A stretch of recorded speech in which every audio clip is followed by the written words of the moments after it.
Kong here for Hollywood First Look. Tonight we were at the premiere for Easter Sunday. The movie stars Jo Koy, Eva Noblezada, and Carrere. Let's take a first look. How is it getting this phone call? Because you're kind of the antagonist to this film, and I was talking to your brother, and he's such a nice guy, and I was like, dude, why is your brother kind of, not so nice?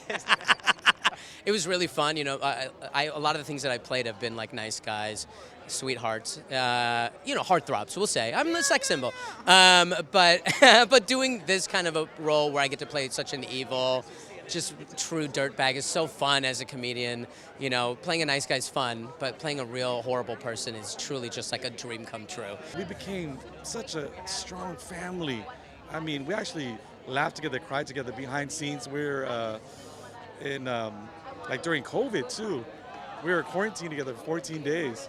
So right out of quarantine, we're in each other's rooms eating pizza, sitting on the floor. I'd be like, eating pizza with Lou Diamond Phillips. You like pepperoni? But yeah, it was such a blast, and it means so much. We can't wait for the world to see it. All right, so how about getting the phone call? And it's like, okay, you're gonna play Jo Koy's cousin, and this guy, he kind of can't get away from himself. He's causing kind of a little bit of a ruckus with the family. Yeah, so then they were like, hey, Eugene, can you play yourself? No, I mean, the character's name is Eugene. He gets into the craziness. The fact that I get to be that guy that gets him in trouble, I couldn't be more happy. I couldn't be more excited to do it, to be that foil, to be that character. And I had a blast doing it. So I read it, I was like, I'm in, I can't wait. As long as I could do some more weird stuff, I'm down. Well, we made each other laugh a lot because everything was so familiar and recognizable and brought memories of our own mothers and aunts. And then seeing the food on the table, it was so heartwarming. And working with actors who are Filipino or other Asian actors, it's sort of like a shortcut. You kind of know, shorthand, you kind of know each other already, and you can see, especially with Tia, for example, when we had that fight, okay, you're going to come back with that? Okay, this is what I think about you. How was it getting this phone call? Because I feel like for you, it's got to be, wow, finally a studio wants to make a movie, a full movie with Filipinos. Well, I'm just grateful that me talking to Jo Koy, in 1996 as he's sitting behind the desk of a hotel in Vegas, giving him a pep talk about how he's got to try and, be a comic even though his mom wants him to be a nurse.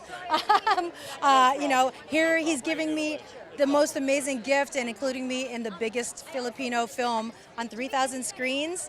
It's like you never know where that chance meeting comes around and blesses you, but I've been blessed today, and I am so grateful to be here with this film. I had a great time on this. It was the biggest gift ever, and I'm so thrilled. And to be able to be part of this film, first Jo Koy, but also an incredible, beautiful Filipino-American story was an absolute dream beyond anything I had imagined. So then from script to what actually made it on screen, I've seen it, it's awesome. How much was improv, would you say? Well, once we got the A+ jokes that we wrote, I was like, let's do some improv because he's such a funny, creative guy. It would be foolish to handcuff him. So I just said, we wrote these jokes. We have backup jokes and another set of backup jokes. Let's do all those. And now take 3 or 4 takes and do whatever the hell you want to. And often that was the great stuff we put in the movie.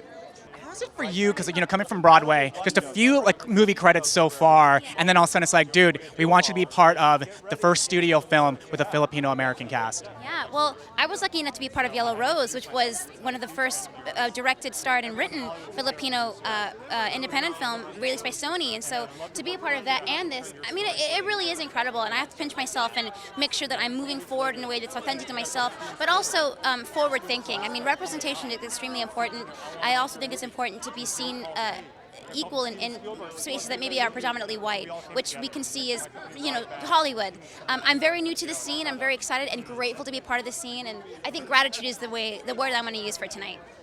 Right now, I feel like I'm asleep and this is not real right now. I feel like I'm going to wake up and go, what? For me to even say Steven Spielberg blessed this project, that he moved this thing forward, and Dan Lynn made this thing happen, this beautiful man, and it's just like, like this is a dream come true to have this much love to make sure that this happened.